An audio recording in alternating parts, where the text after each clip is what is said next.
जी, शुरू करते हैं आज का नया टॉपिक। आज हम पढ़ेंगे पाइथन में लूप के अंदर पिछली बार हमने पढ़ा था ब्रेक स्टेटमेंट। ब्रेक लूप को ब्रेक करता है। एक स्टेटमेंट होता है कंटिन्यू, वो भी लूप पे शुरू होता है। कंटिन्यू स्टेटमेंट पढ़ेंगे बेसिकली। अब ये कंटिन्यू स्टेटमेंट है क्या? बेसिकली पाइथन के अंदर 3 तरीके के कंट्रोल स्टेटमेंट्स होते हैं। हमने पढ़े थे इटरेशन स्टेटमेंट्स यानी कि लूप्स, कंडीशनल स्टेटमेंट यानी इफ एल्स, सीक्वेंशियल स्टेटमेंट यानी जो एक के बाद एक चलता है। इसी तरीके से कंट्रोल स्टेटमेंट होते हैं जो कि प्रोग्राम को कंट्रोल करते हैं, सीधा कहीं से भी कहीं जंप मार सकते हैं। तो पहला था ब्रेक, हम पढ़ चुके हैं। एक पास के बारे में मैं आपको कई बार बता चुका हूं कि अगर मुझे जैसे कि कोई इफ़ कंडीशन है, अंदर कुछ भी नहीं करना है तो मैं सिंपल पास लिख दूंगा, यानी मुझे कुछ नहीं करना है। अभी आज हम पढ़ेंगे तीसरा वाला जो कि है कंटिन्यू। ठीक है, कंटिन्यू क्या करता है? बहुत छोटा यूनिट है। थोड़ा सा मैं आपको एक बार फ्लो चार्ट बता देता हूँ, फिर से रिवाइज हो जाएगा। 4 का फ्लो चार्ट ये है पहला वाला कि कोई कंडीशन जब तक ट्रू है तब तक लूप की बॉडी एग्जीक्यूट होगी और बार बार ऊपर जाके फिर से कंडीशन चेक करेगा। ट्रू है तो फिर से लूप की बॉडी एग्जीक्यूट होगी, फिर से कंडीशन चेक होगी। जब तक ट्रू है तब तक ये लूप में घूमता रहेगा। जैसे ही मेरी कंडीशन फॉल्स हुई, लूप से बाहर निकल जाएगा। ये तो हो गया फोर लूप का। ब्रेक का क्या था? ये लूप की बॉडी है, ये कंडीशन है, ये सेम वैसे ही है जैसा फोर लूप है, खाली एक बीच में एक कंडीशन और हमने डाल दी है। अगर ये कंडीशन ट्रू हो जाती है तो आप लूप को ब्रेक कर दो, तो आप लूप को ब्रेक कर दो यानी लूप से बाहर निकल जाओ। तो एक बीच में हमने कंडीशन डाल दी थी, ये था ब्रेक का। इसी तरीके से जो आप देखिए कंटिन्यू वाला, देखिए कंटिन्यू में क्या है? ये तो कंडीशन है जो कि फोर लूप की कंडीशन है, ये फोर लूप की बॉडी है। एक बीच में हमने कंडीशन और डाल दी है ब्रेक की तरह। लेकिन इस कंडीशन का क्या मतलब है? अगर ये कंडीशन ट्रू हो जाती है तो आप आई की नेक्स्ट वैल्यू ले लो, यानी अगला इटरेशन शुरू कर दो। ये लूप की बॉडी एग्जीक्यूट नहीं होगी उस पर्टिकुलर आई के लिए। ये लूप से बाहर नहीं निकालता है। कंटिन्यू क्या करता है? लूप से बाहर नहीं निकालता है, अगला इटरेशन शुरू कर देता है। नेक्स्ट इटरेशन, जैसे कि आई की वैल्यू अगर मुझे 0 1 2 3 तक चलानी है तो आई की वैल्यू 0 चलेगी, 1 चलेगी, और अगर 2 पे मैंने कंटिन्यू डाल रखा है तो 2 नहीं चलेगी, सीधा 3 हो जाएगा, आई की वैल्यू चेंज हो जाएगी। तो एग्जाम्पल देखेंगे आपको समझ में आ जाएगा।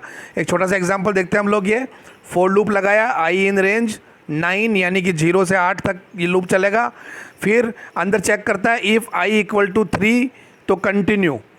ये कंटिन्यू कब एग्जीक्यूट होगा? जब आई की वैल्यू 3 होगी, वरना क्या करना है? Simple print I. ये प्रिंट आई भी फोर लूप के अंदर ही है, ये लूप की पूरी, ये लूप की बॉडी है। ठीक है, चलो देखते हैं। शुरुआत में आई की वैल्यू क्या है? 0 है, तो ये इफ़ कंडीशन तो फॉल्स हो गई, तो उसने क्या किया? प्रिंट आई यानी कि उसने 0 प्रिंट कर दिया। फिर ऊपर गया, आई की वैल्यू अब हो गई है 1, अभी भी इफ़ की कंडीशन फॉल्स है तो उसने प्रिंट 1 कर दिया। फिर ऊपर गया, आई की वैल्यू हो गई 2, अभी भी ये इफ़ कंडीशन फॉल्स है, 2 इज़ नॉट इक्वल टू 3, तो इसने प्रिंट कर दिया 2। अब आई की वैल्यू हो गई 3। अब देखो ये इफ़ कंडीशन ट्रू हो चुकी है क्योंकि आई की वैल्यू 3 है। जैसे ही ट्रू हुई तो ये कंटिन्यू स्टेटमेंट एग्जीक्यूट हुआ। कंटिन्यू स्टेटमेंट एग्जीक्यूट का मैंने क्या बताया था? कंटिन्यू क्या करता है? कंटिन्यू के बाद जो कुछ भी लिखा है लूप की बॉडी में उसको स्किप मार जाता है और अगला इटरेशन शुरू कर देता है, यानी कि नेक्स्ट आई की वैल्यू ले लेता है। अब सीधा यानी कि कंटिन्यू बाद सीधा ऊपर चला गया। अब आई की वैल्यू 4 हो चुकी है, 3 प्रिंट नहीं हुआ। देखो यहाँ पर 3 प्रिंट क्यों नहीं हुआ? क्योंकि इस प्रिंट स्टेटमेंट पे वो गया ही नहीं, उससे पहले कंटिन्यू स्टेटमेंट एग्जीक्यूट हो चुका है। कंटिन्यू स्टेटमेंट एग्जीक्यूट हो चुका है मतलब वो वापस अगला आई पे चला गया। ठीक है, तो कंटिन्यू क्या करता है? स्किप मार जाता है। अब आई की वैल्यू जैसे 4 हुई तो ये इफ वापस फॉल्स है, तो ये प्रिंट स्टेटमेंट एग्जीक्यूट 4 हुआ, आगे से आगे चलता जाएगा 8 तक, कहीं दिक्कत नहीं आएगी क्योंकि आई की वैल्यू 3 तो एक बार ही होगी। हाँ, अगर मैंने यहाँ पर कंडीशन लगाई होती if I is greater than equal to 3, अगर ये कंडीशन लगाई होती तो इसका आउटपुट क्या आता? 0 1 और 2, बस ख़त्म। फिर हर बार लूप तो पूरा चलता। कोई अगर इस केस के अंदर, इस कंडीशन में आपसे पूछे ये फोर लूप कितनी बार चलेगा? लूप तो पूरा 8 बार चलेगा, 0 से 8 तक, लेकिन वैल्यू प्रिंट सिर्फ 3 ही करेगा। क्योंकि बाकी 5 बार क्या करेगा, वो कंटिन्यू में चला जाएगा, यानी कि अगले इटरेशन में चला जाएगा। नहीं, आई की वैल्यू तो चेंज होती रहेगी, 0 1 2 3 4 5 6 7 8, आई की वैल्यू तो हर बार चेंज होगी, लेकिन ये प्रिंट स्टेटमेंट एग्जीक्यूट नहीं हो पाएगा। ठीक है, अभी देखिए मैंने पहले इफ़ लगाया है, फिर ये लिखा है प्रिंट। आगे देखिए मैंने क्या किया है, इस इफ़ को नीचे डाल दिया, प्रिंट को ऊपर लिख दिया। तो इसका आउटपुट क्या है मुझे बताओ कमेंट बॉक्स में, क्या आउटपुट पे कुछ इफेक्ट पड़ेगा या नहीं पड़ेगा, आउटपुट क्या आएगा इसका। ठीक है, इसको थोड़ी देर पॉज करो, इसको लिखो कॉपी में और इसका आप आउटपुट निकालिए। बहुत ईजी आउटपुट है, जैसा मैंने बताया था वैसा करिए। चलिए आगे चलते हैं, एक एग्जाम्पल और देखते हैं। फोर लूप के अंदर, ठीक है, एक फोर लूप चल रहा है, आई इक्वल टू रेंज 3 यानी कि 0 1 2, जे इक्वल टू रेंज 2, ये इनर लूप है, नेस्टेड लूप है, इसकी वैल्यू होगी 0 और 1। ठीक है, मैंने कंडीशन चेक की, कोई सा भी इफ़ आई इक्वल टू जे है तो कंटिन्यू हो जाओ और बाकी प्रिंट करते रहो। ये पूरा अंदर के फोर लूप की बॉडी है, अंदर वाले फोर लूप की बॉडी, और ये फोर लूप मिला के ये पूरी बाहर वाले फोर लूप की बॉडी है। ठीक है, सबसे पहले आई की वैल्यू क्या हो जाएगी, 0 होगी। ठीक है, अंदर घुसेगा, देखेगा जे की वैल्यू भी 0 है। ठीक है, जे की वैल्यू भी इससे कर दी 0, और अब इससे चेक किया क्या आई इक्वल टू जे है, 0 इक्वल टू 0 होता है, इसलिए वो क्या करेगा, कंटिन्यू कर जाएगा। तो ये प्रिंट स्टेटमेंट एग्जीक्यूट करेगा ही नहीं, कंटिन्यू करेगा, मतलब कहाँ जाएगा, ये अंदर वाला फोर लूप, क्योंकि पहले अंदर वाला भी तो ख़त्म हुआ नहीं, पहले ये पूरा चलेगा। ठीक है, तो अब आई की तो 0 ही रहेगी, जे की वैल्यू क्या हो जाएगी, अब 1 हो जाएगी। अब चेक करेगा, अब ये इफ़ फॉल्स होगा तो प्रिंट करेगा, देखो 0 1।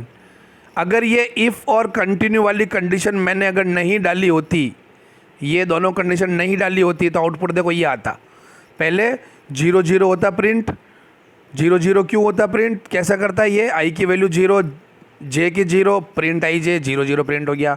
इस केस में 0 0 प्रिंट क्यों नहीं हुआ है, क्योंकि 0 इक्वल टू 0 होता है, तो वहाँ तो वो कंटिन्यू हो गया, तो इस प्रिंट पे पहुँचा ही नहीं। ठीक है, आगे चलते हैं।